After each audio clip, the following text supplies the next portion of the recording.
Okay, we are good.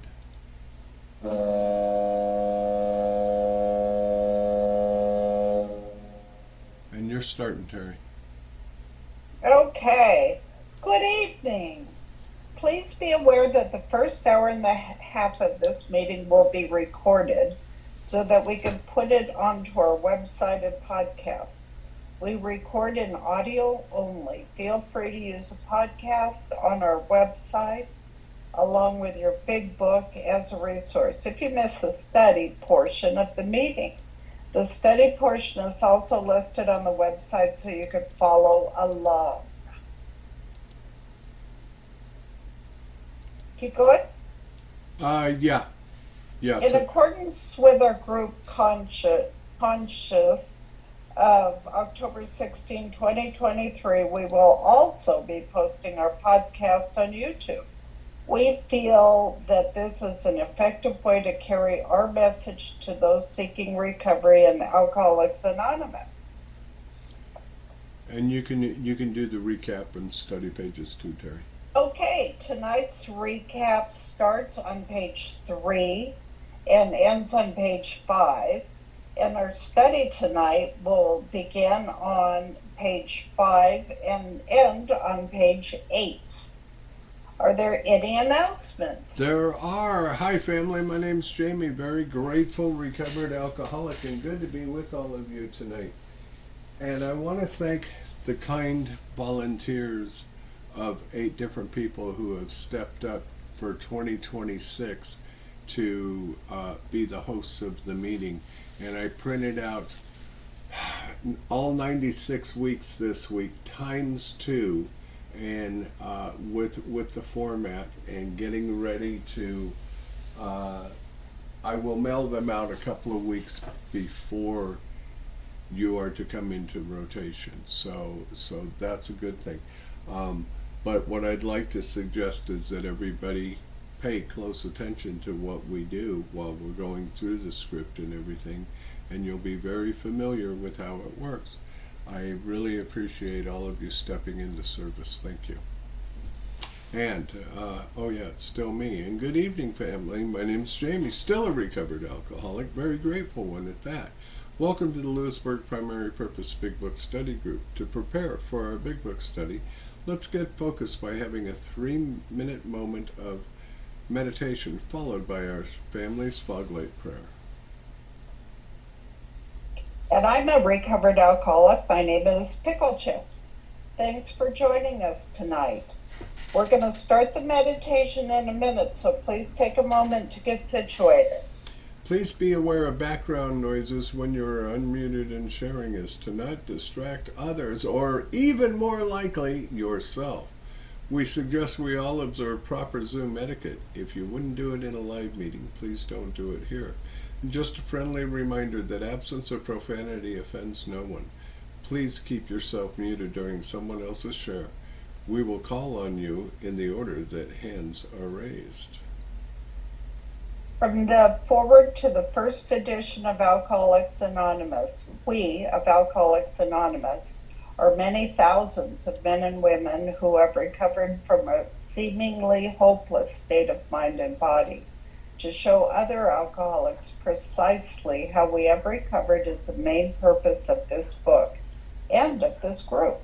For the meditation, some suggestions are: focus on your breath and posture, breathe in God, and breathe out self. Take this time to reconnect with God and let the craziness of the day drift away, and ask God to help you focus on the study. And let's invite those cute little monks in to do what the monks do so well.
it should be on your screen in front of you. If you would like to join us in our family's foglight prayer, you are more than welcome to. Foglight prayer. God, let your love shine through us like a foglight, so that those that are lost, sick, and dying can find your love through us. Amen. Okay, now it's time for our secretary report. Take it away, Donald. Good evening, afternoon, good day, everyone. My name is Donald, a.k.a. Gandalf the Red Pickle, and I'm your recovered alcoholic secretary. And I've asked Jim to read the recovered statement. We read this to explain why many people in this group identify as recovered rather than recovering, and what exactly it means to be a recovered alcoholic. Take it away, Jim. Hey, Jim, recovered alcoholic. Recovered. We are not cured of alcoholism. Recovered, but not cured. That presents a conflict to some alcoholics. If we were cured, we would be able to drink responsibly. No, we are not cured. The allergic reaction to alcohol will remain with us for a lifetime, but we have been restored to sanity. That was the problem. The main problem of the alcoholic centers in his mind rather than his body. Page 23. We are now sane where alcohol is concerned. Consequently, we have recovered. Thank you for letting me be of service. Thank you very much. And thank you for joining us tonight. We meet every Tuesday at 5:30 p.m. Central with the Lppbbsg cage, where we chatter for about an hour before the start of the meeting. Feel free to bring side dishes to share with the buzzards. Our big book study starts promptly at 6:30 p.m. Central Time, and we ask that you be courteous and ready to begin at the sound of the foghorn. We take our big book study seriously. Because of this, chat will be disabled during the study. In the 1940s, when the only elements to sobriety were God, a big book, and one recovered alcoholic working with an untreated alcoholic, and the success rate was as follows. From the foreword to the second edition of Alcoholics Anonymous, page XX, of alcoholics who came to AA and really tried, 50% got sober at once and remained that way. 25% sobered up after some relapse, and the remainder, those who stayed on with AA, showed improvement. Can we have a show of hands for people joining us for the first time? Oh, I don't see any hands. Okay. And then the recovered alcoholics? Hey, these are potential sponsors. Okay. Is anybody celebrating a milestone this week? Trisha's nodding her head. She must have celebrated a birthday. Ah, we already had that. Uh-oh. Well, let's see what it is. You celebrated a birthday. I did. Hi, family. My name is Jamie. Very grateful, recovered alcoholic. And last Thursday, I turned 35 years sober. By the grace of God. Wow. The directions in the big book and the love of you guys. However, Stephanie tried to give me credit for an extra 10. I appreciate that, Steph, but I got to earn them. I will say this. When Art handed me my first medallion when I turned a year sober, he smiled at me with that sparkle in his eyes and said, that one was for free. You got to earn the rest. So hopefully I'm making progress to earning the rest. Thank you. Congratulations. Congratulations, Eric. Well, here's another thing too. On that same day, I celebrated 63. Whoa! You're not 63. Yeah, I was born in 1962. But here's the funny thing, that on that day I celebrated 10 years, 10 months, and 10 days. 10, 10, 10. Triple tens. Coincidence? I think not. Who Absolutely. knows? Jim, what you got for us today? Well, since you mentioned birthdays, I had a belly button birthday on 9/4 as well. I turned 65 on 9/4. Ah, Congratulations. all those September 4th birthday babies and stuff. Man, it's so good. Okay, so anyway, if you should require a big book of your own, we have large print editions available that can be sent to you via buzzard mail, other known as snail mail and stuff, and delivery time is questionable. Please remember to practice our 7th tradition by donating to the group address, Venmo, or PayPal posted in chat and on the screen. Our suggestion is to purchase a big book and take an untreated alcoholic through the program of recovery. And please don't forget, we do have a website, so please visit it. And it is posted in our chat, and most of the times in the text that Mr. Pickle sends out as a reminder for our meeting. So, God bless you guys. Thank you very much. Thank you, Donald. Thank you, Donald. From Chapter 2, there is a solution.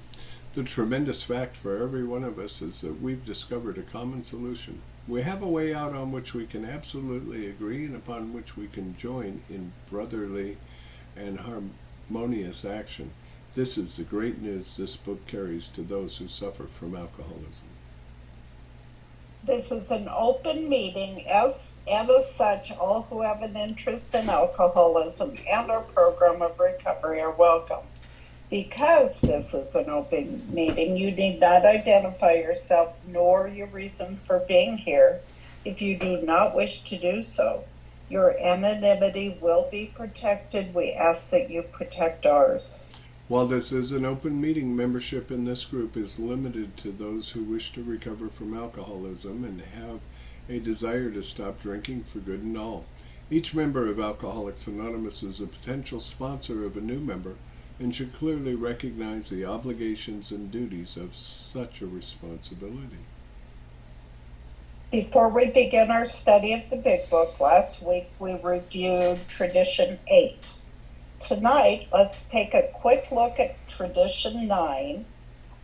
Please refer to page 562 of Alcoholics Anonymous. Take it away, Larry.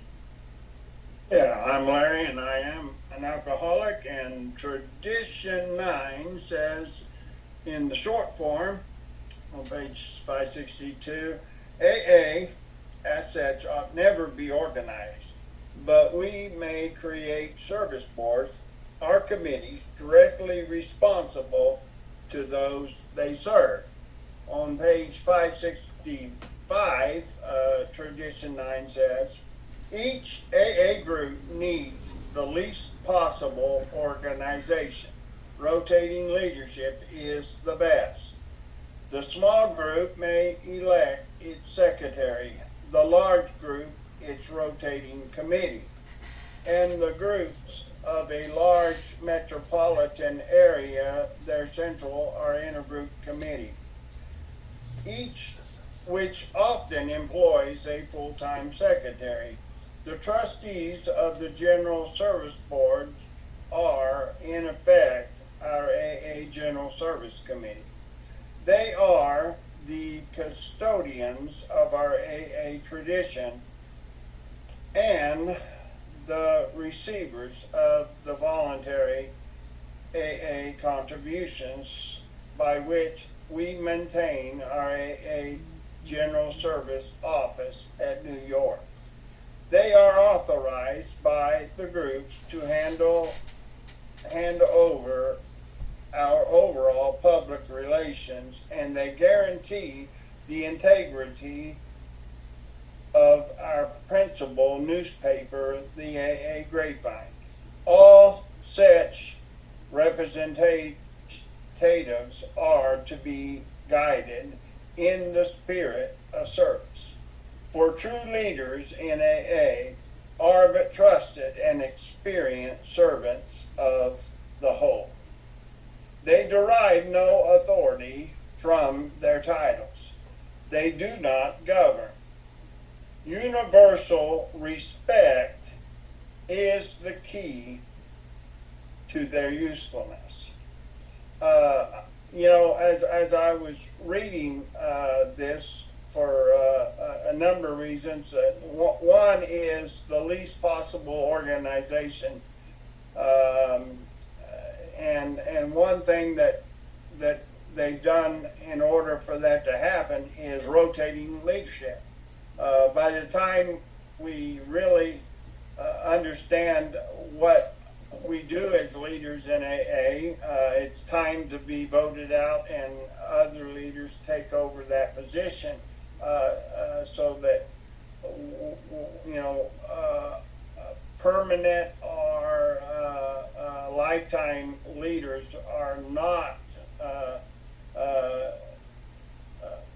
largely wanted in AA, and so that's why they talk about rotating leadership is the best approach to not having organization or professionalism in AA leadership.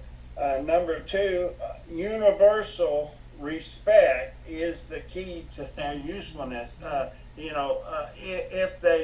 you don't have universal respect, then your usefulness in AA is short-lived, and you're probably not going to last long, and the body itself gets rid of those that are not well respected in AA, and the body is us.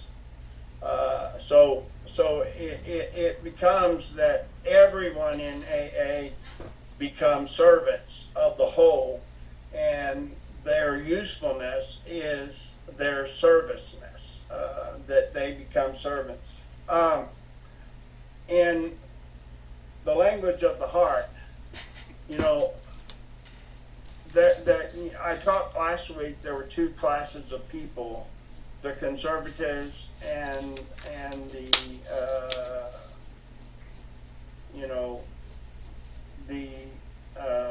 promoters. And I just want to read a short quote here. It said, "The least possible organization, that's our universal ideal. No fees, no dues, no rules imposed on anybody. One alcoholic bringing recovery to the next. That's the substance of what we most desire, isn't it? But how shall this simple ideal best be realized? Often the question that we have, for example, the kind of AA who is for simplicity, terrified of anything organized. He tells us that AA is getting too complicated. He thinks money only makes trouble. Committees only make decisions. Elections only make politics. Paid workers only make professionals. And clubs only coddle slippers. Says he. Let's get back to the coffee and cakes by cozy fireplace and fireside. If any alcoholics stray away, let's look after them, but that's enough. Simplicity is our answer. Then opposed to that is the promoters. Well, it's the left. To him, he would bang the cannon, twang the lyre at every crossroads of the world. Millions for drunks, great AA hospitals, batteries of paid organizers, publicity experts wielding all the latest. Yes, sir, he would bark. My 2-year plan calls for 1 million AA members by 1950. AA has wielded these two courts, and what we have come up with in AA is,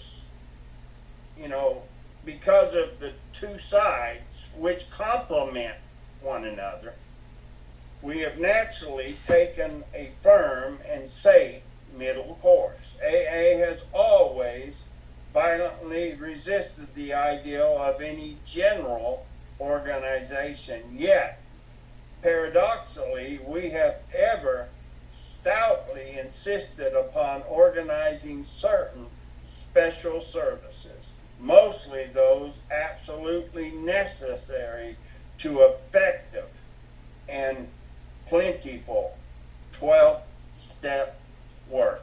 And so we have AA today, a safe, middle-of-the-road organization to just the right amount, not executivism, not professionalism, but AA as it is.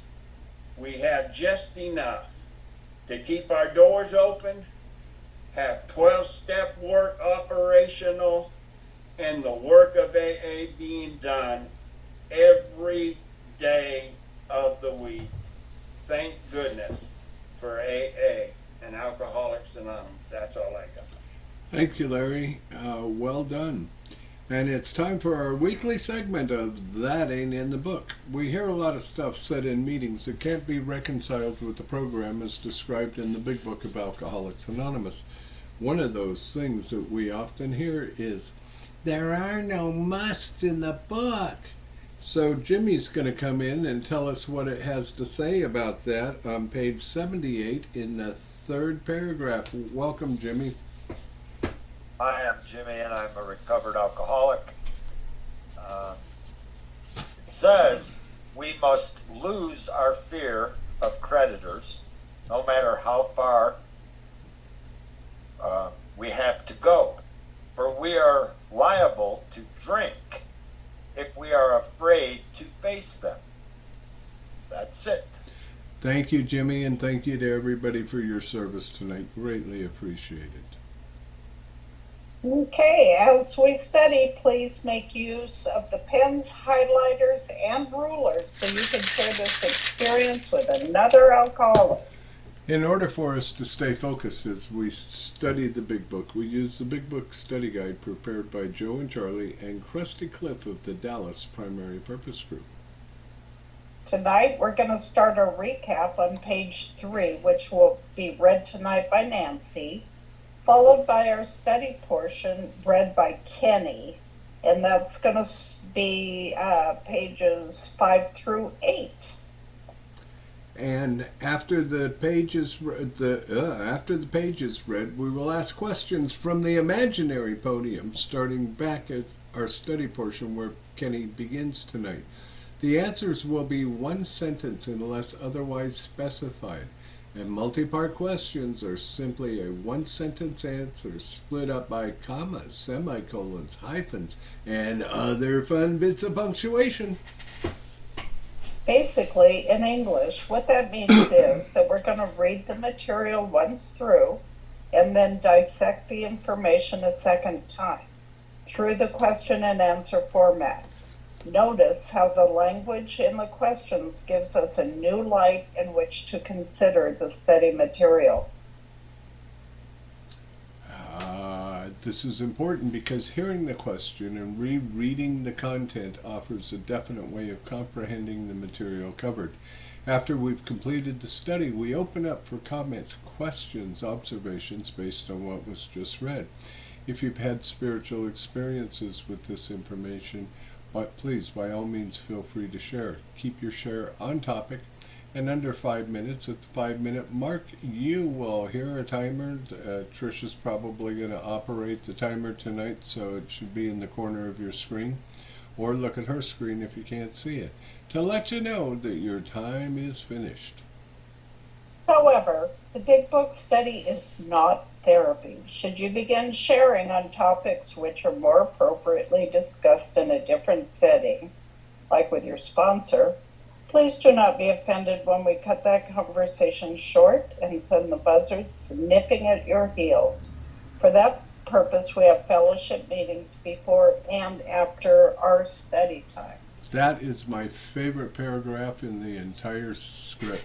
You can never go wrong by commenting on the pages studied, which brings us to the words of one of the co-founders of Alcoholics Anonymous. Sobriety, freedom from alcohol through the teaching and practice of the 12 steps is the sole purpose of any Alcoholics Anonymous group. Well, Terry, you want to try it? Okay. You know, looking for your head nod is like you looking for the bounce on Wednesday nights. So how we arrived at this point, folks, we are in our fifth, almost sixth year of being a group, and we have been doing Zoom for over 5.5 now, and we start at the beginning of the book, the title page, which is where our first promise is, the story of how many thousands of men and women have recovered from alcoholism. And we go through the preface and all the forewords with this question format that we use tonight. The doctor's opinion that tells us why we are the way we are, and Bill's story, a classic 12-step called by Bill Wilson himself. Then we go into There's a Solution, and more about alcoholism, and the doctor's opinion in the first 43 pages are all about step 1.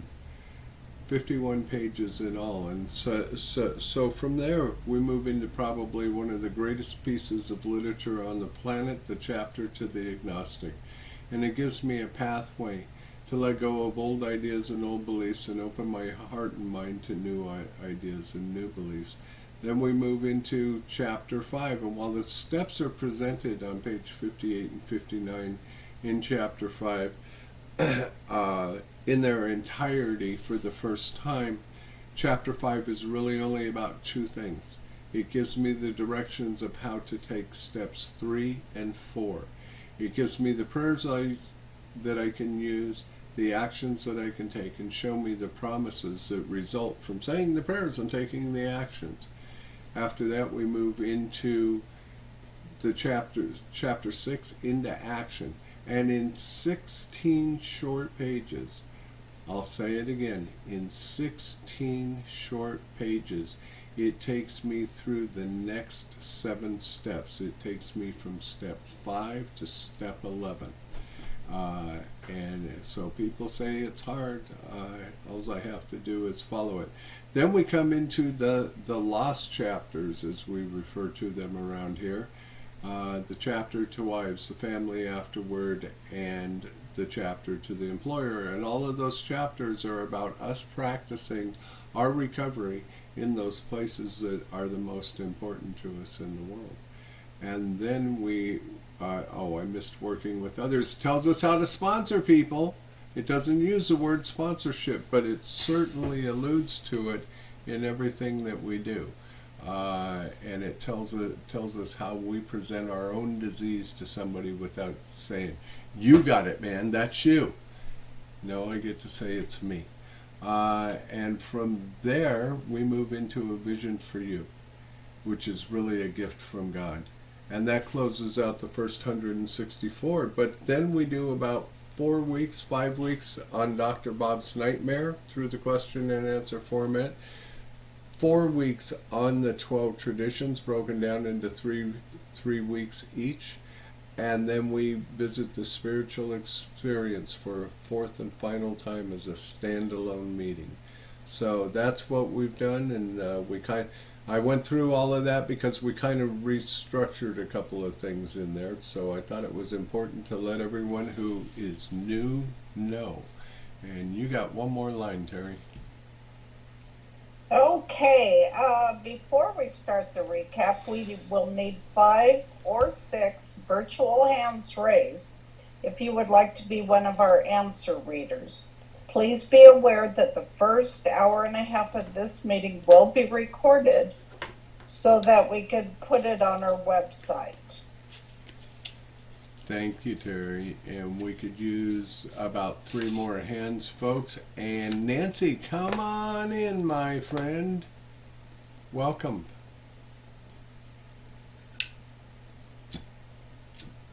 Nancy, alcoholic. My drinking assumed more serious proportion continuing all day and almost every night. The remonstrance of my friends terminated in a row, and I became a lone wolf. There were many unhappy scenes in our sumptuous apartment. There had been no real infidelity, for loyal to my wife, helped at times by extreme drunkenness, kept me out of the scrapes. In 1929, I contracted golf fever. We went at once to the country, my wife to applaud while I started out to overtake Walter Hagen. Nico caught up with me much faster than I came up behind Walter. I began to be cheery in the morning. Golf, golf forbidden drinking every day and every night. It was fun to carry around the exclusive course which had inspired such awe in me as a lad. I acquired the impeccable coat of tan one sees upon the well-to-do. The local banker watched me work VAT checks in and out of his till with amused skepticism. Abruptly in October 29, hell broke loose on the New York Stock Exchange. After one of those days at Inferno, I wobbled from hotel bar to a brokerage office. It was 8 o'clock, 5 hours after the market closed. The ticker still clouded. I was staring at an inch of the tape, which bore the inscription XYZ minus 32. It had been 52 that morning. I was finished, and so were my friends. The papers reported men jumping to death from the towers of high finance. That disgusted me. I would not jump. I went back to the bar. My friends had dropped several million since 10 o'clock. So what? Tomorrow was another day. As I drank, the old fierce determination to win came back. Next morning, I telephoned a friend in Montreal. He had plenty of money left and thought I had better go to Canada. By the following spring, we were living in our accustomed style. I felt like Napoleon returning from Elba. No, St. Helena for me. But drinking caught up with me again, and my generous friend had to let me go. This time, we stayed broke. We went to live with my wife's parents. I found a job, then lost it as the result of brawl with a taxi driver. Mercifully, no one could guess that I was to have no real employment for 5 years, or hardly draw a sober breath. My wife began to work in a department store, coming home exhausted to find me drunk. I became an unwelcome hanger-on at brokerage places. Liquor used to be a luxury. It became a necessity. Bathtub gin, 2 bottles a day, and often 3, got to be routine. Sometimes a small deal would net a few $100s, and I would pay my bill at the bars and delicatessens. This went on endlessly. I began to waken very early in the morning, shaking violently. A tumbler full of gin followed by half a dozen bottles of beer would be required if I were to eat my breakfast. Nevertheless, I still thought I could control the situation, and there were periods of sobriety which renewed my wife's hope. Gradually things got worse. The house was taken over by the mortgage owner. My mother-in-law died. My wife and father-in-law became ill. Then I got a promising business opportunity. Stocks were at the low point of 1932, and I had somehow formed a group to buy. I was to share generously in the profits. Then I was on the prodigious vendor, and that chance vanished. I woke up. This had to be stopped. I saw I could not take so much as one drink. I was full forever. Before then, I had written lots of sweet promises, but my wife happily observed that this time I meant business, and so I did. Shortly afterwards, I came home drunk. There had been no fight. Where had been my high resolve? I simply didn't know. It had even come to mind. It hadn't even come to mind. Someone had pushed a drink my way, and I had taken it. Was I crazy? I began to wonder, for such an appalling lack of perspective seemed mere being just that. Thank you, Nancy. Thank you Thank for you. being of service tonight. And quick question before we go to Kenny. Jim, your hand dropped. Did you want to pass tonight, or? Oh, okay. So I got you. You're on my hit list, brother. Okay, very good. And welcome, Kenny. You are going to do our study portion. And folks, this is right where we're going back to when we start asking questions. Come on in, Kenny. Okay, hi, I'm Kenny. I'm a recovering alcoholic. Renewing my resolve, I tried again. Some time passed, some time passed, and confidence began to be replaced by cocksureness. I could laugh at the gin meals. Now I had what it takes. One day I walked into a cafe to telephone. In no time, I was beating on the bar, asking myself how it happened. As the whiskey rose to my head, I told myself I would manage better next time. But I might as well get good and drunk then. And I did. The remorse, horror, and hopelessness of the next morning are unforgettable. The courage to do battle was not there. My brain raced uncontrollably, and there was a terrible sense of impending calamity.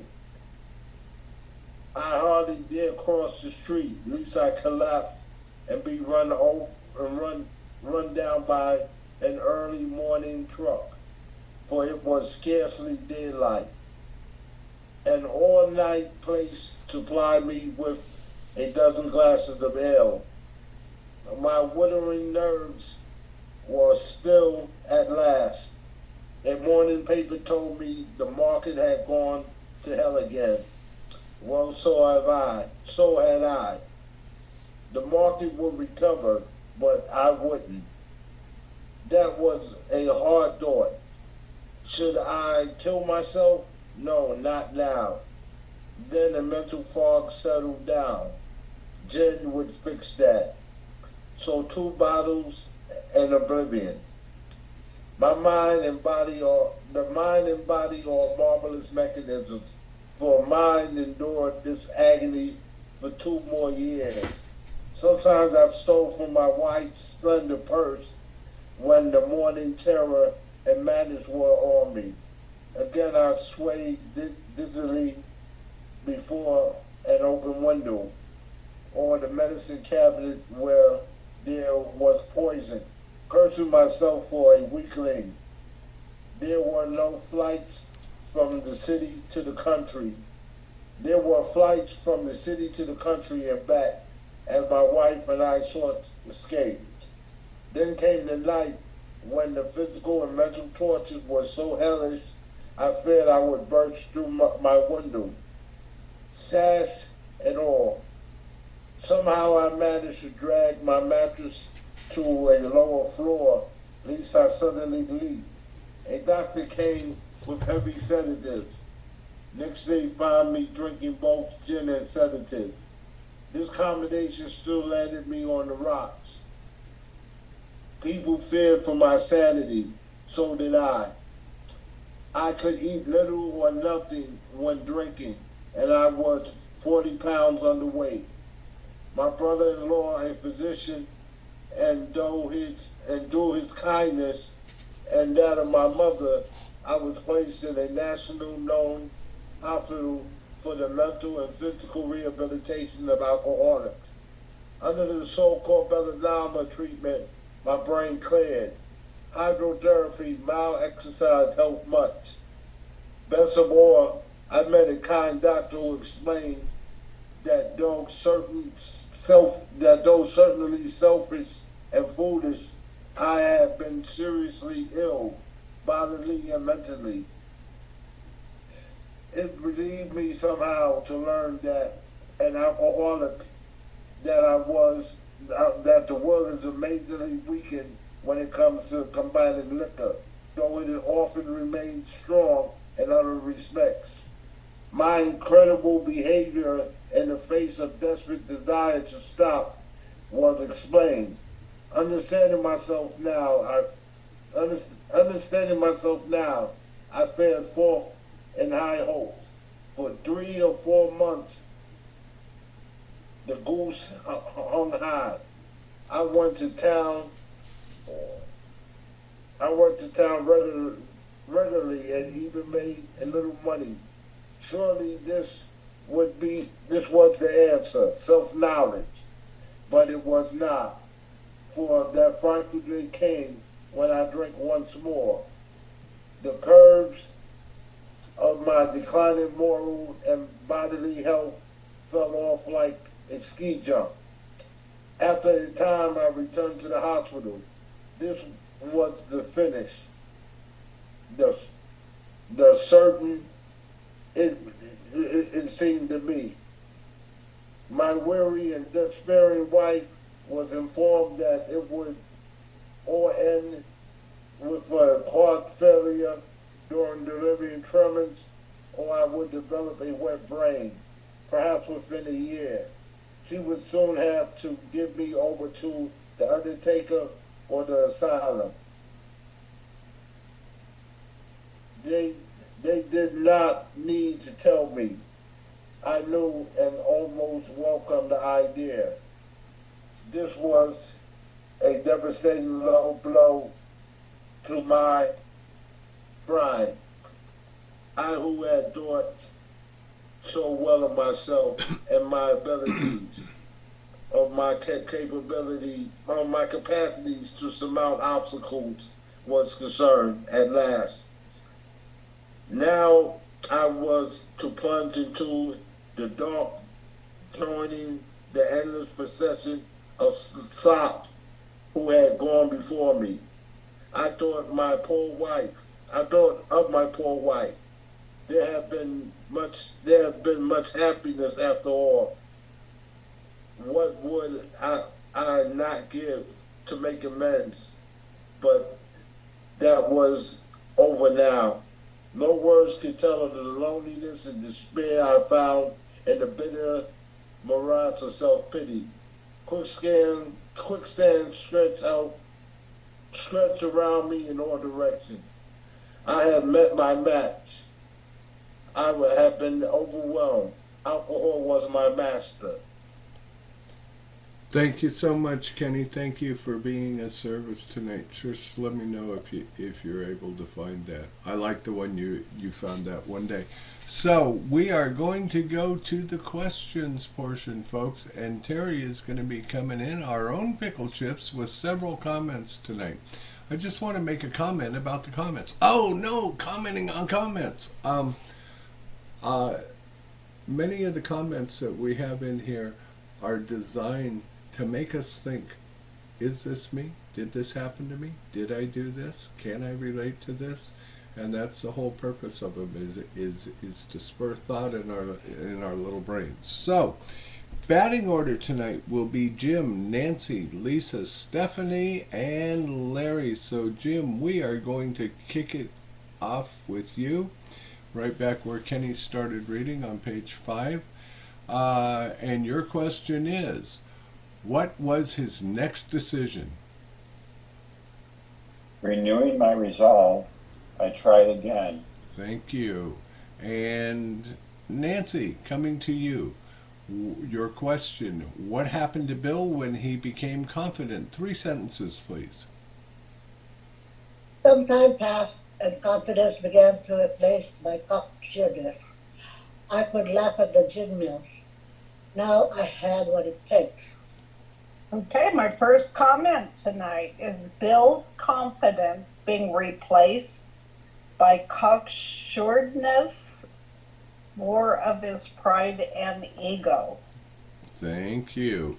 And Lisa, why did Bill enter the cafe? One day I walked into a cafe to telephone. Thank you. And Stephanie, hi sister. Was he conscious of taking the first drink? In no time, I was beating on the bar, asking myself how it happened. Thank you. And Larry, as he felt the effect of the whiskey, what did he tell himself? 2 sentences, please. Larry, you're muted.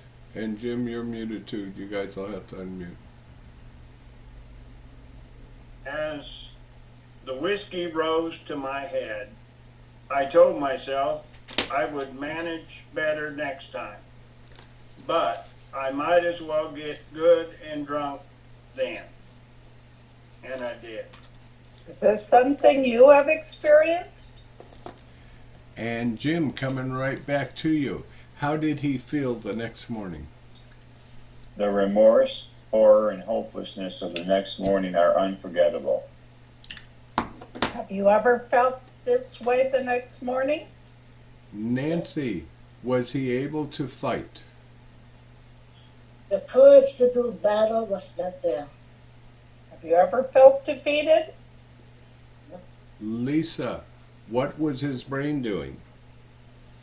My brain raced uncontrollably, and there was a terrible sense of impending calamity. Thank Have you. you ever experienced this? Sorry, Terry. I'm just so used to saying thank you. My apologies. And Stephanie, why was he afraid to cross the street?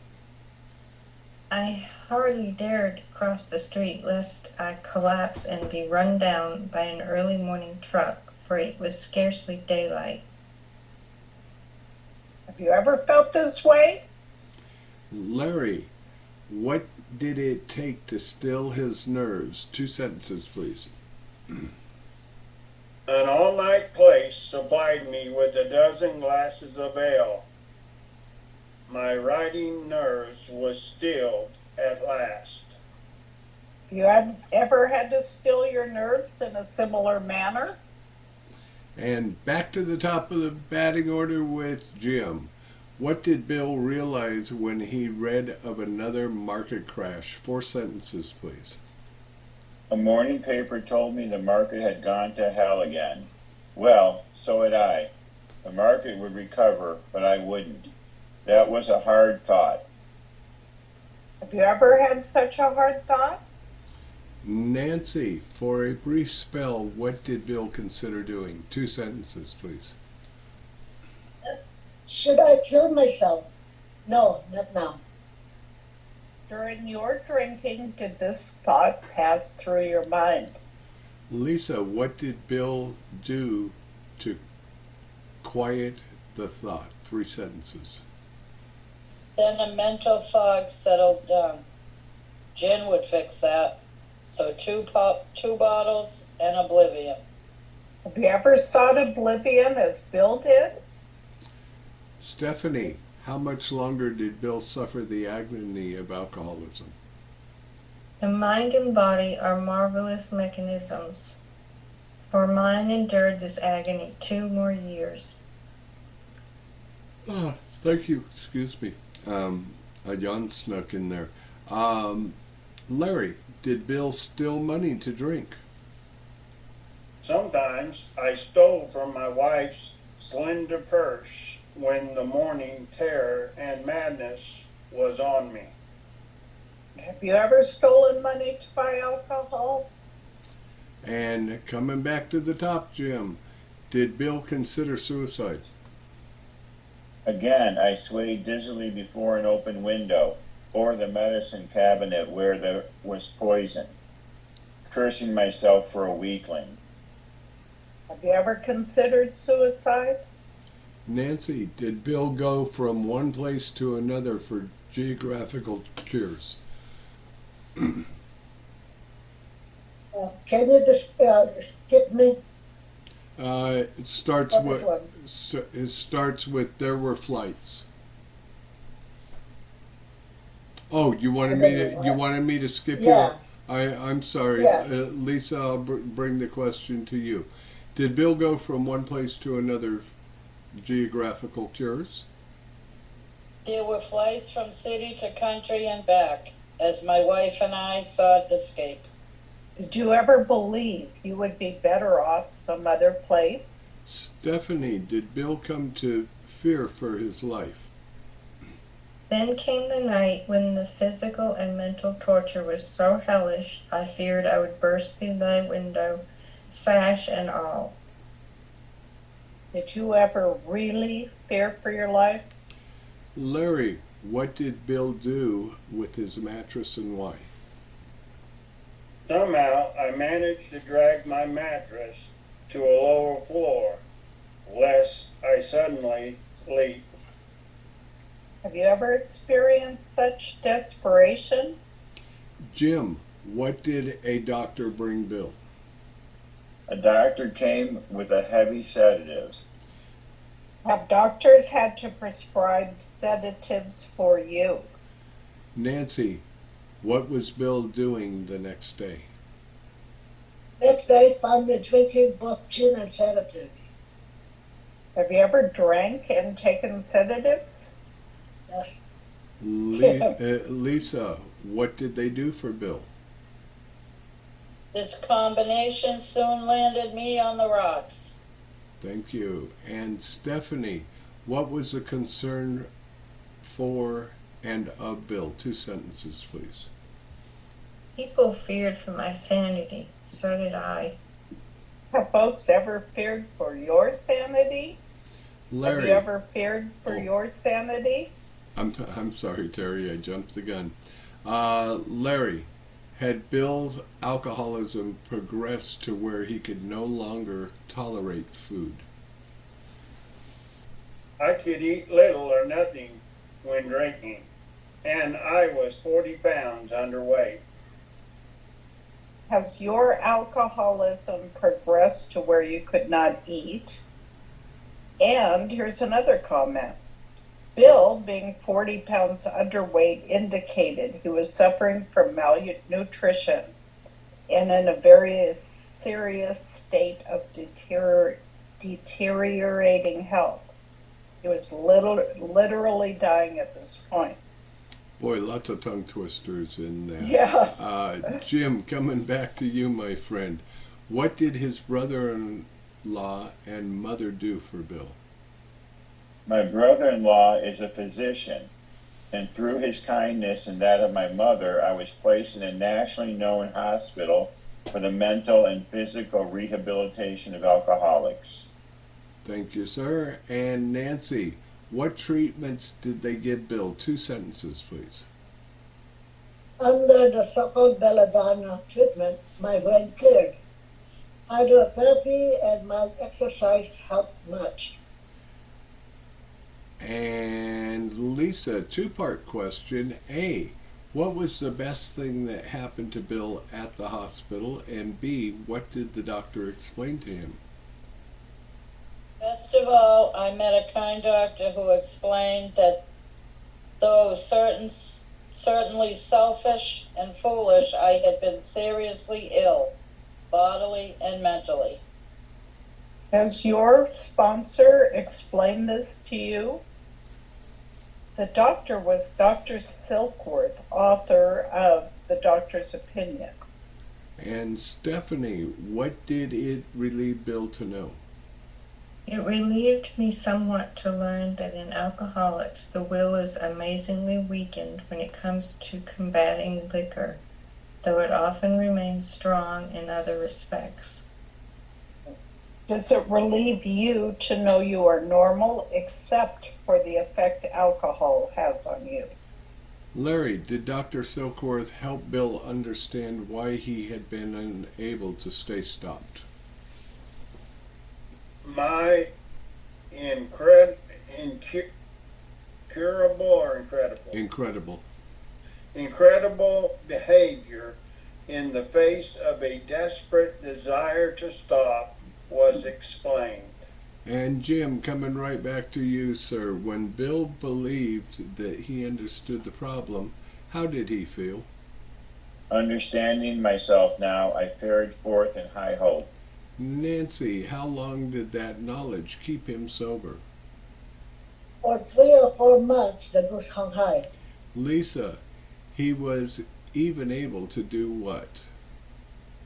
I went to town regularly and even made a little money. Stephanie, does knowing what is wrong with us keep us from beginning to drink?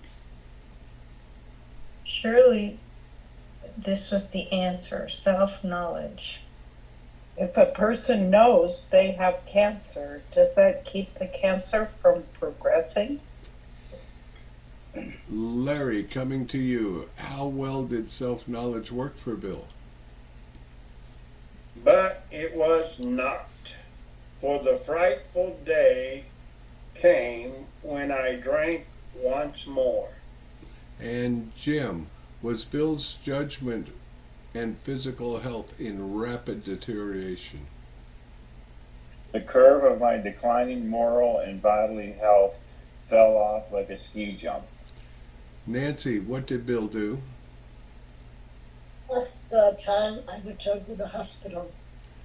Lisa, what did Bill believe this trip to be? This was the finish, the curtain, it seemed to me. And Stephanie, what did Lois learn from Dr. Silkworth? My weary and despairing wife was informed that it would all end with heart failure during delirium tremors, or I would develop a wet brain, perhaps within a year. Thank you. Larry, what did Dr. Silkworth tell Lois her two options were? She would soon have to give me over to the undertaker or the asylum. Jim, did they have to tell Bill? They did not need to tell me. Nancy, was he almost looking forward to the end? I knew and almost welcomed the idea.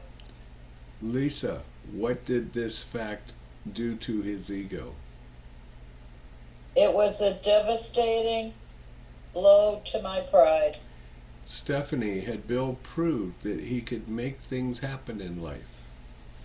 I, who had thought so well of myself and my abilities, of my capacity to surmount obstacles, was cornered at last. And Larry, could he see where he was headed?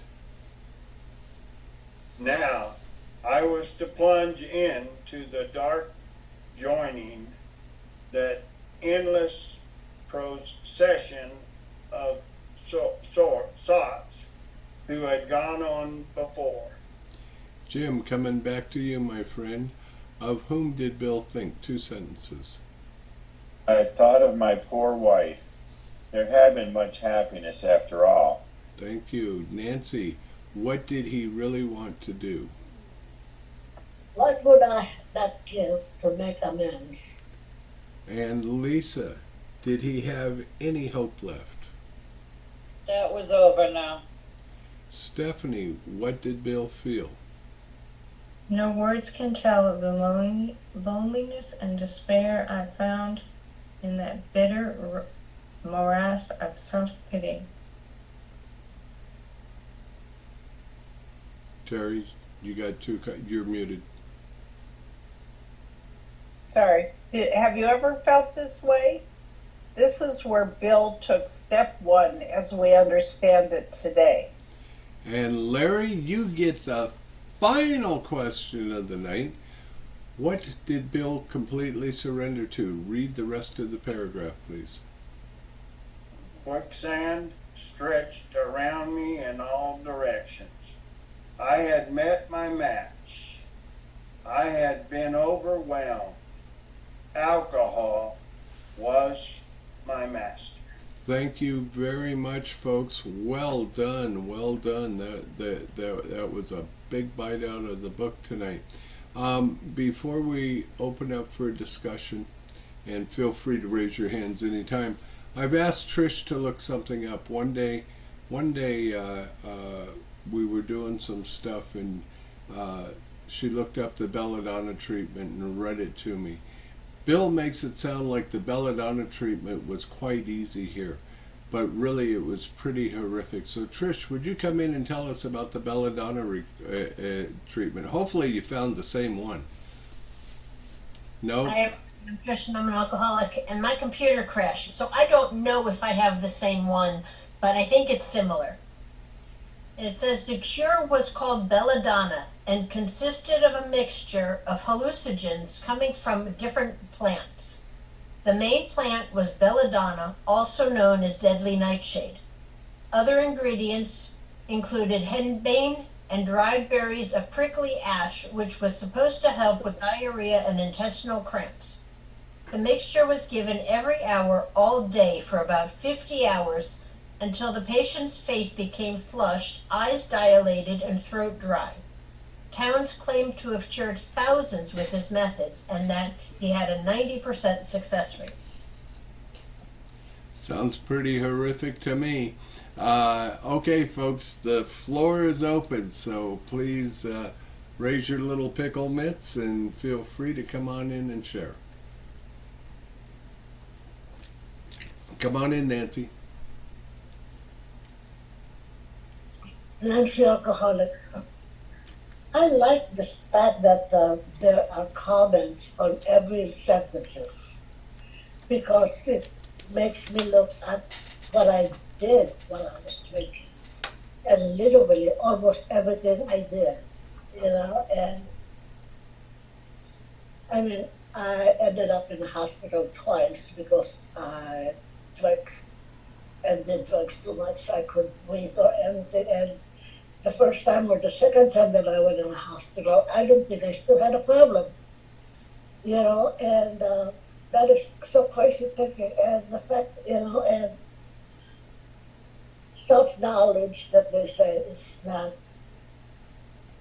not getting me anywhere, because, like when I thought that I knew what my problem was, that I could fix it and I could control it, but that was impossible.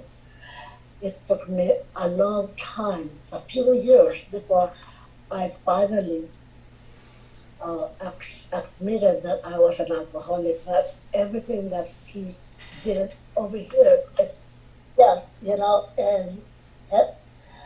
I always thought that I was in control of everything, and because I was able to take care of my daughter and myself, but in reality I wasn't, but when I was drinking and losing it, my twisted mind tells me that I'm okay, my daughter is okay, she has a home, everything, she eats, and that, that I didn't have a problem. Once in a while, maybe, but never that bad that I need to go fix it. And I'm so glad that doing this way, reading it sentence by sentence, it helps me look at everything that I have done, and that it really, I was so related, I could so relate it to Bill's story because of the things, of the questions that are asked in every sentences, which is like, thank you for this way of doing this video. Every time I go through it, I learn something different, and I learn more about myself. That's it. Thank you, Nancy. Another comment about the comments, folks. Here's what's really cool. The original study came with a bunch of comments. Well, we have proofread this, several of us together proofread this literature 4 times to make sure that we have it right for this meeting and the way the questions are laid out and everything. So together, collectively, as a group, we have added a bunch of the comments, and many of those comments came to us tonight. And there again, it's all to spur the idea, kind of like spurring the horse to giddy up, to get us to think about, is this me? Have I done this? Have I been in this situation? So I want to thank everybody for their hard work in the proofreading. Okay, no hands. The floor is open, folks.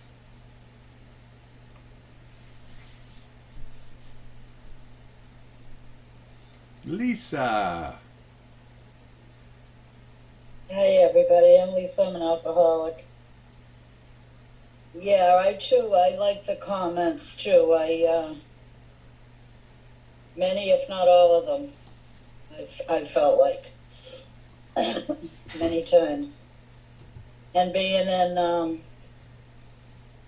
different hospitals or detoxes, and I never thought I had those tremors, the delirium tremors, and I remember just blaming it on blood sugar because of the soda with the booze I was drinking, and I wasn't as bad watching somebody else. But my last drink, it was much more than that.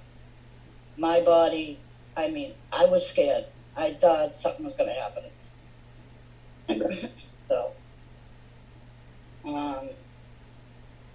yeah, and reading about the, what was it?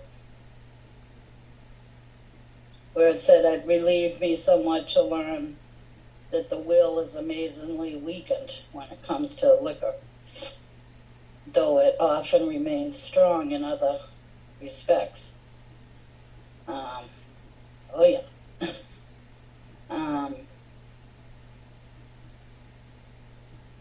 That self-knowledge, it just kills me. That will, that strong will, I never got that. I couldn't control it. That's the many and sometimes long periods that I went without drinking.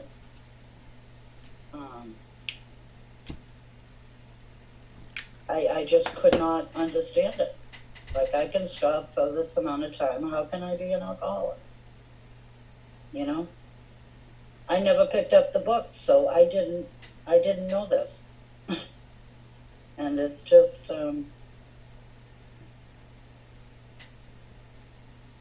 we read this, and I'm reading about me. I'm reading about my history with alcohol, because it was exactly me. I couldn't understand. Why did this happen again? I was only going to have a couple. How did I get here? And where it said, well, I might as well just get good and drunk this time, and then that'll be it. And usually it wasn't. I'd go on till the real misery set in again, before I'd go on the wagon again. But it was just that vicious cycle. And, yeah, I can really relate. Reading about me again. And that's it. Thanks. Thank you, Lisa, and thanks for help doing all the proofreading on this too. And you too, Pickle Chips, come on in. Thank you for your service tonight. Hi, I'm Terry Pickle Chips, your recovered alcoholic commenter. And I just want to comment on the comments too. Is by having the privilege of doing this, especially tonight's reading where there were a lot of really good comments, it really opened my eyes in a way I've never experienced this before. So I just want to highly, highly recommend, if you want to get a little bonus kick out of this big book study, to take one of these commitments, because God, it got me thinking tonight. It got me thinking about things that I blacked out about. And 28 years later, it's coming back to my mind. And it's okay, I'm safe. I've got those years in between.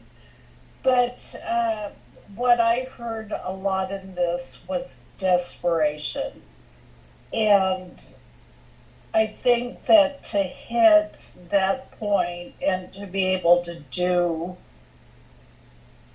look at step one, the first half of step one anyway, is desperation. And if you're not desperate enough yet, just wait, because it comes the day where that desperation takes over. And that's where I had to be. The sedatives did help me reach that desperation quicker. They did absolutely nothing other than make my blackouts worse and make me question how I went from a controlled drinker for 16 years to all of a sudden that progressive disease took over, and I was back to where I was 16 years prior to that, not knowing how I got there. So I was blacking out more, I was raging more, I was forgetting everything, forgetting names, forgetting what I was supposed to be doing. So yes, I did long to be done and end my life, but at the same time I wanted to be sober, and that part won out. So I'm here today because of that desperation that Bill was describing, and Bill did such a wonderful job of describing it in this chapter. I think I know all of us here could relate to it. But thank you for the opportunity to let me come in as your comment reader tonight. Thank you. Thank you, Sari. And boy, we had a lot of fun doing all the proofreading, didn't we? All right, Scuba Pickle, come on in. Yeah, I'm Larry, and I'm a grateful, recovered alcoholic. As I was reading this story, there were a lot of things that I could find commonality with. Number one, at the beginning, confidence began to be replaced with cocky assurances. The more times that I got out of going to jail when I should have went to jail, got out of a DUI that I should have been charged with a DUI for different reasons, talked my way out of the cop just didn't see it. I don't know. All that, that confidence was replaced by cockiness.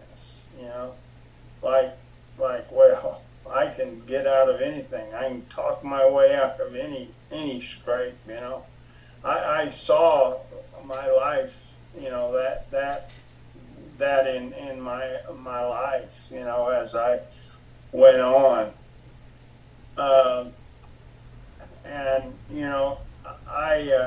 I used to, after work, the guys used to always invite me to go have drinks afterwards, and I never wanted to go have drinks with the guys because I had a bottle of whiskey at the house, and I didn't want to share my whiskey with them. But they would always ask, and so sometimes I would feel like if I didn't go with them sometimes that they would stop asking, and then I would not be friends any longer with the guys at work. So I would sometimes go, and I'd always tell myself I'm going to go, I'm going to have a couple, and then I'm going home. You go, you buy a round for the guys, they buy a round for you, and you know, you end up drinking 5 or 6, and then it's time for you to buy a round, you know, and it's pretty soon you're into 8 or 9 when you were going to just have 2. You know, and it's time, you got to go home, you know, you got to go home, and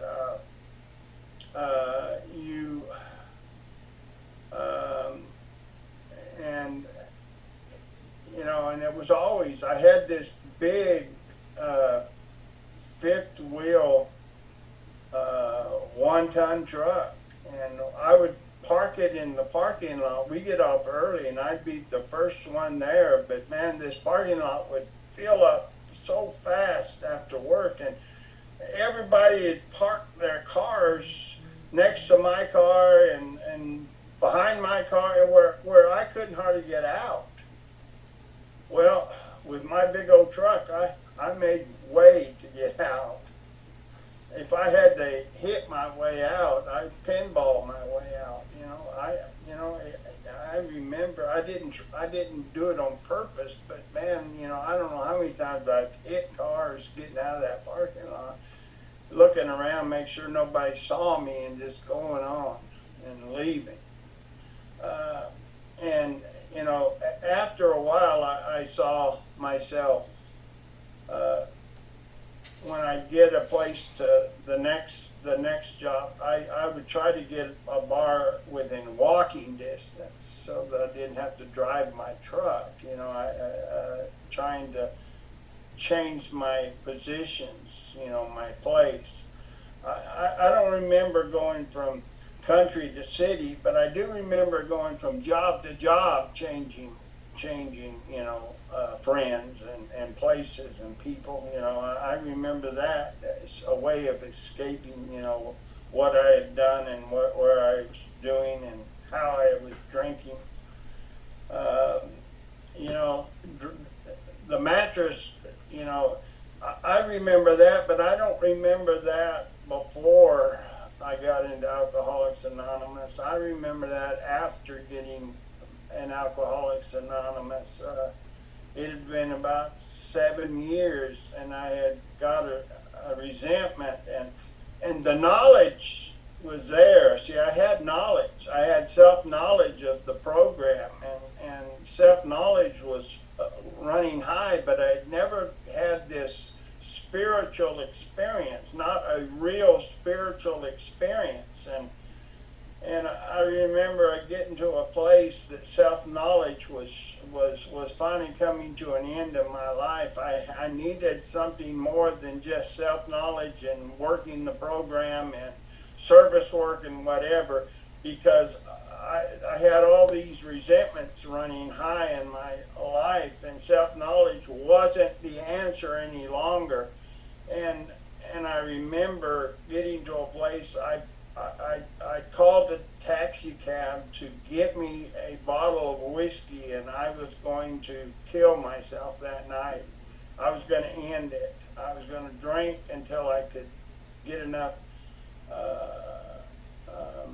courage in order to blow my brains out. And my kids called me that night, first time out of the blue, and told me, "Dad, we're coming to get you. It's time that you come home to Dayton and live, and we're coming to pack you up and move you to Dayton. We found you a place here." And I know that was a God thing. I do know that, because that was the night that I chose to live instead of die. And, you know, I never thought about suicide again after that day. I found a group. I found a higher power after that, with my sponsor, you know, insisted that I hijacked his long enough, and I needed one of my own. And so I found me. I found my higher power, Emmanuel, that right after that. And that's, you know, I do know what loneliness was before that. I do know what lonely nights was. I do know what loneliness feels like. But since that night that I found God in a real powerful relationship, since I found a relationship with God and my higher power, I have never felt that lonely or despaired again. That loneliness has been replaced with a spiritual relationship that I could only be founded through a spiritual relationship. That's all I got. Thank you, Larry. Art, we should be wishing you happy birthday because you've been putting up with me for 35 years. Welcome. I thought you'd get a kick out of that. Hi everybody, my name is Art. I'm a grateful recovered alcoholic. And you know, I never really had a great deal of identification with Bill's story until this part of it. When he began to describe how he felt and the loneliness and despair of his life. And you know, even though I had never really done a lot of the things that he talks about, I understood that. I had experienced that. And the idea of the thoughts of doing myself in and feeling like I was no use to anybody or myself. And my life was just a useless and endless series of drink, get drunk, fall asleep or pass out, get up, go to work, and start the whole thing all over again. And there was no meaning to my life. And so I could identify,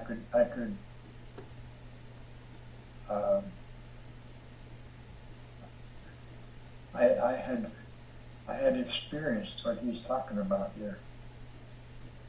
And prior to this portion of his story, I didn't really have a lot of identification there because I hadn't done a lot of the things that he talked about. You know, I never took a motorcycle trip up and down the coast. I never went to live in Canada and become a golf enthusiast. I never did a lot of that stuff. But when he started talking about the desperation that he felt and banging on the bar and asking how did this happen again, I could relate to that because I had experienced that.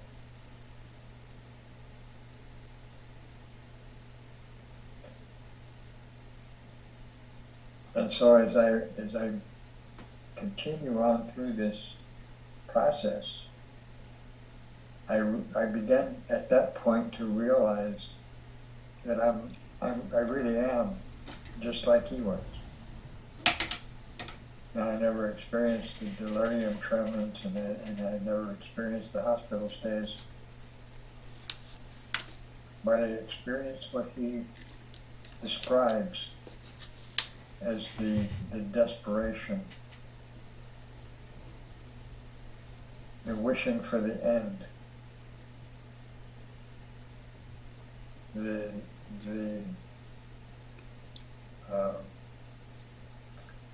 idea that my life is not worth living. And at some point I had to make a decision. I had to either make a change in how I was conducting my life or just end it.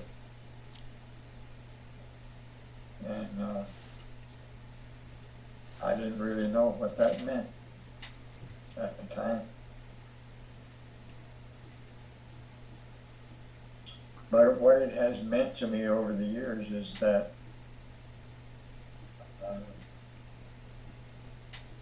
I have found a way to live in this broken world as a broken person, and yet find joy and happiness and contentment in my brokenness. I don't know how that happens. I know that it happened for me when I began to experience a relationship with my God. And you know, I had been told my whole life that it was necessary to form a relationship with God. And I attempted that. I tried it, and I couldn't find it. Nobody told me how to do it. And so when I got to the third step, and it asked for a decision to do something I have no idea how to do. But I was able to make that decision, even though I didn't know how to do it. And in continuing on in the steps, I began to understand how this thing works. But like Bill talking about in this section that we read tonight, I was at a point of hopelessness and discouragement and desperation. And I felt a loneliness that, you know, that shut out everybody that was trying to help me. And when I was able to crack that door and let them in just a little bit, I found some peace. I found some hope. I found some faith. And I found a relationship with God that I never knew was possible. And for that I'm grateful. And so when I say I'm a grateful recovered alcoholic, that's what I'm talking about. The gratitude of being plucked out of that condition and set on another path in life. How could I not be grateful?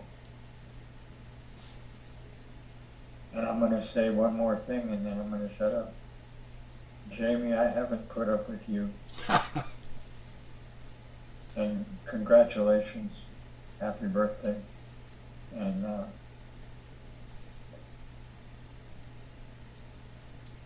you have helped me probably more than I've helped you. Thank you. Thank you, my friend. I appreciate your kind and loving words.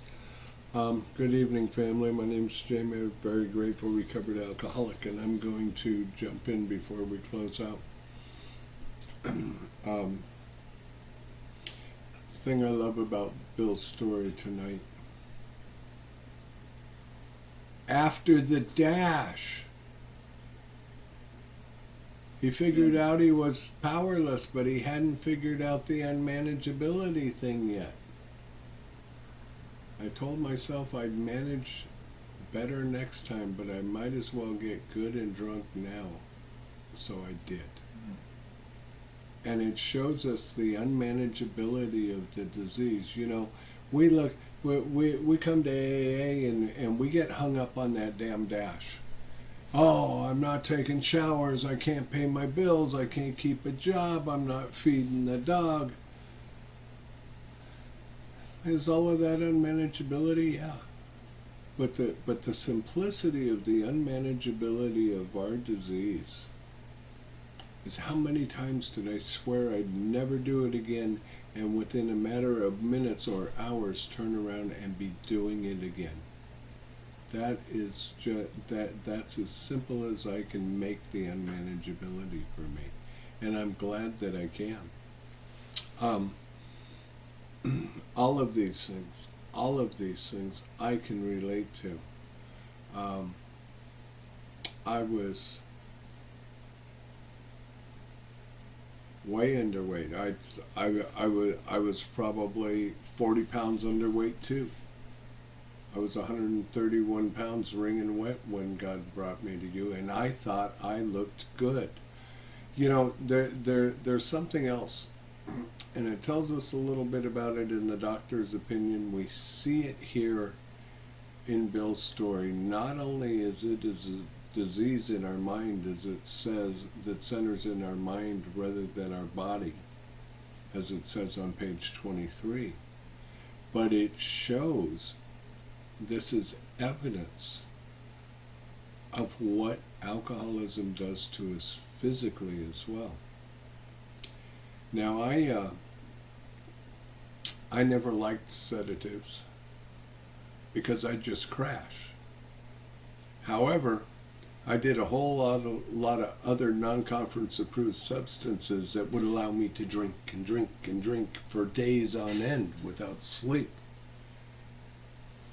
And so, where he talks about his mind racing because of sedatives and liquor, my mind was racing because of liquor and other chemicals, and the whole motive behind that was to continue to drink. 12,790 days ago, it was my intention to die. That's where alcoholism had taken me. My mom was sober almost 17 years. It worked for her, but I was convinced it wouldn't work for me. And God picked me up and put me in a detox. So 35 years ago tonight, I'm still sitting in a detox, and I'll tell you what, about 3 days from now, they told me, in fact, it would be tomorrow. 35 years ago, they said, you have to leave tomorrow. We don't have a bed for you. And I was absolutely terrified, because I knew that I would go right back to the bar and pick up where I left. I got a 6-day spin dry. I'm good.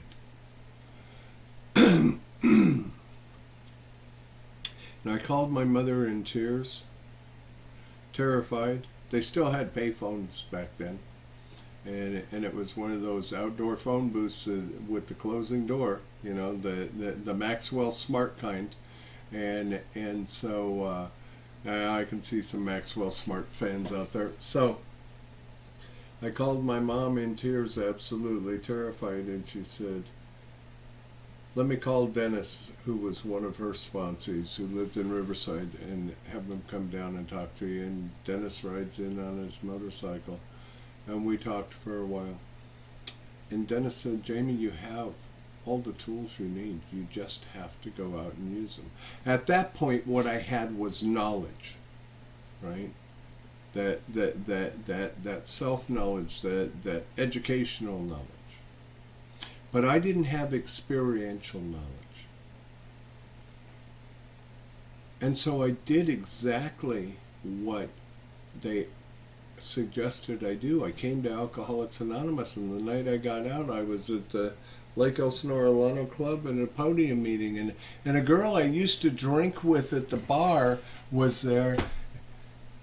We called her Tripad. She had a bad arm and had it in a harness, but she walks up to me and she says, Jamie, honey, you don't belong at this meeting. This is a podium meeting, and you just don't belong here. And you know what? It's exactly where I belonged, because it was the first time I ever heard Art speak. I saw a lot of stuff. Saw somebody get up and a biker chick with spaghetti straps and march up to the podium and cuss everybody out. Let me tell you, MF, something. And I said, she's cool. But you know what? I stayed in Alcoholics Anonymous because I did not yet know how to live, but I also didn't want to die. And I don't know why any of that. But here's what I know. Those people in that room held up one of these and said, if you're a newcomer and you get one of these and you get a sponsor and you follow the directions in this, you'll never have to drink again. And my God, what an amazing journey it has been.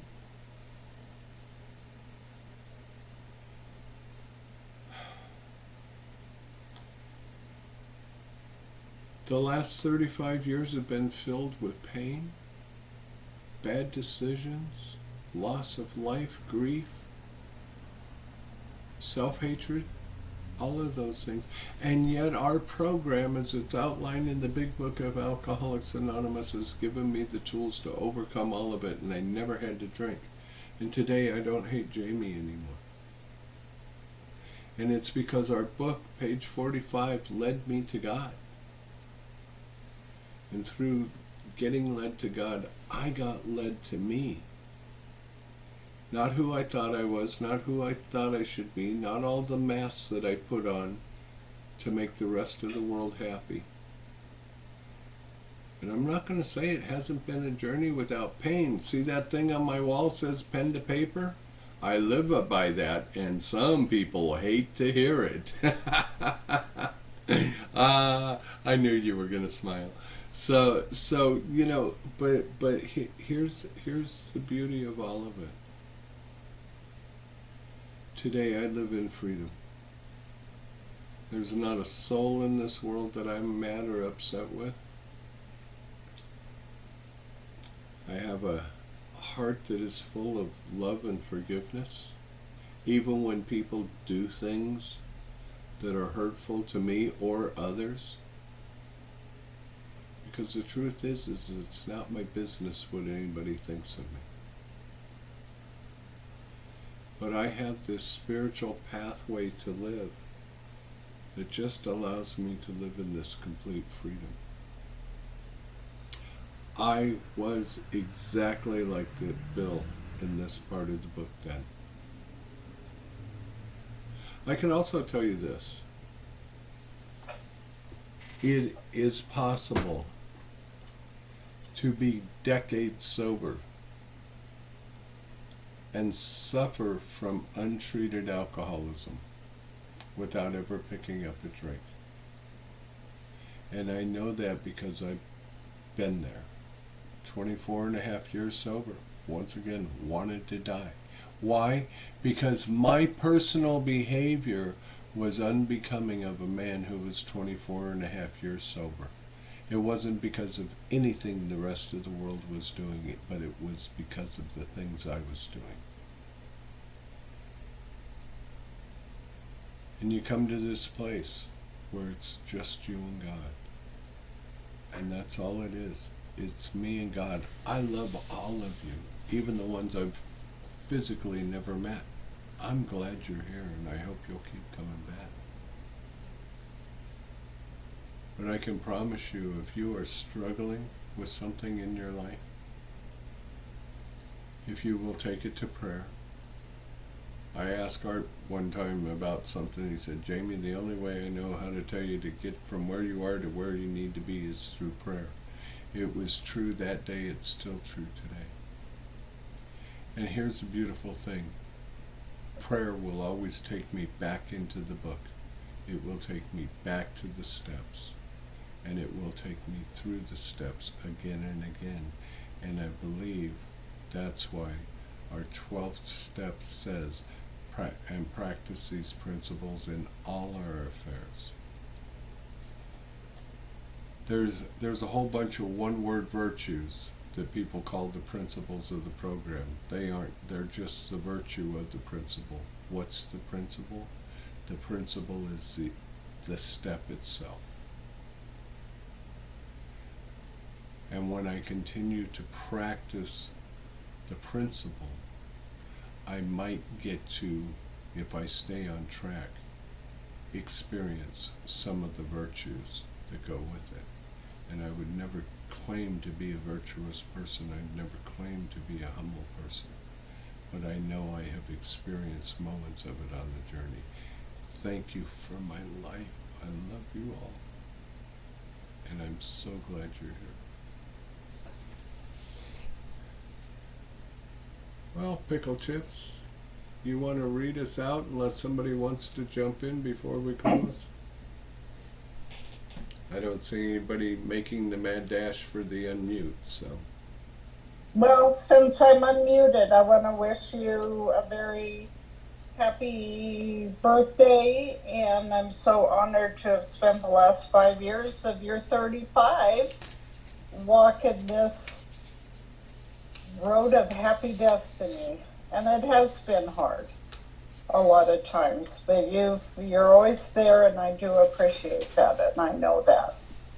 So I'm honored to call you my friend. Thank you. Okay, y'all, I'm gonna close us out with the, hold on, I had to move into my room because it got too loud out there, and I just, hold on,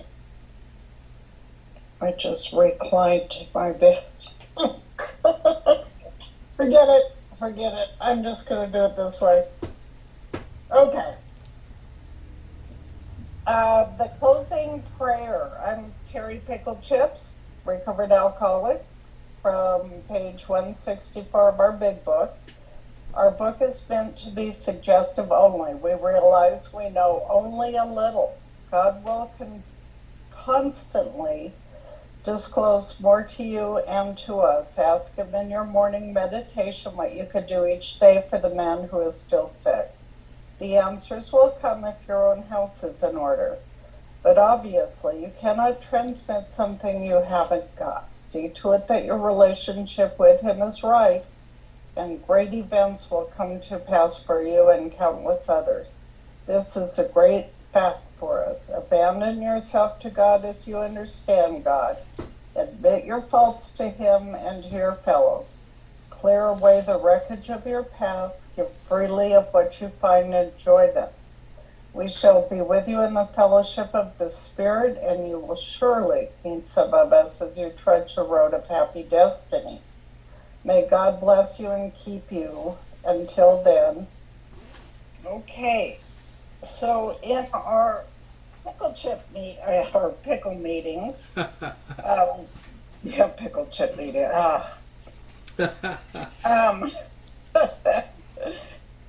We'd like to close out by joining hands. We can't do it in person, but we can do it virtually.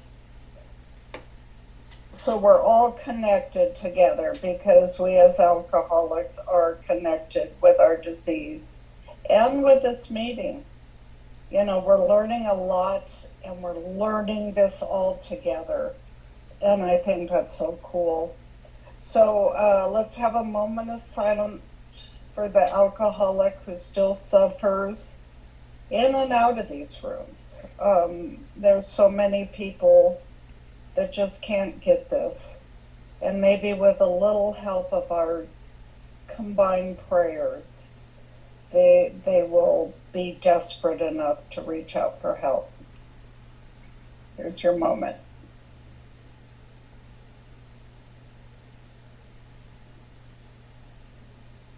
Our Father, who art in heaven, hallowed be thy name.